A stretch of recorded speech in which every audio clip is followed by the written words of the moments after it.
మీరు మోషన్ వెళ్తున్నప్పుడు రక్తం పడుతుందా, నొప్పి వస్తుందా? అయితే ఈ వీడియో మీకోసం. చాలా మంది పేషెంట్స్ మోషన్ వెళ్తున్నప్పుడు రక్తం పడుతుంది, పెయిన్ వస్తుందని చెప్పి చాలా కామన్ గా కంప్లైంట్ చేస్తూ ఉంటారు. ఇది హెమరాయిడ్స్ కావచ్చు, అంటే మన వాడుక భాషలో పైల్స్ కావచ్చు. దీంట్లో ఏమవుతుందంటే లోపల ఉన్న హెమరాయిడ్ టిష్యూ సివియర్ గా స్ట్రెయిన్ అవ్వడం వల్ల, మలబద్ధకం ఎక్కువగా ఉండడం వల్ల, లేకుంటే సెడెంటరీ లైఫ్ స్టైల్ ఉండడం వల్ల, ప్రెగ్నెన్సీ వల్ల కానీ, చాలా మంది ఈ మధ్య కామన్ గా ఫోన్ పట్టుకొని వాష్రూమ్ లోకి వెళ్తూ ఉంటారు.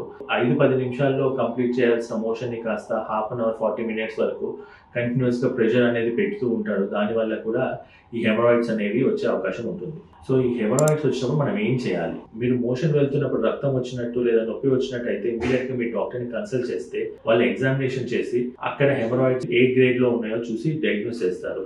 దీనికి సంబంధించి మన శ్రేష్ఠ మల్టీ స్పెషాలిటీ హాస్పిటల్లో అడ్వాన్స్డ్ మెసిక్ క్లాస్ 4 లేజర్ ద్వారా హెమరాయిడ్స్ కి లేజర్ తోటే ఎటువంటి కోతలు కుట్లు లేకుండా లేజర్ సర్జరీ చేసేసి కంప్లీట్ గా ఉపశమనం కలిగిస్తారు.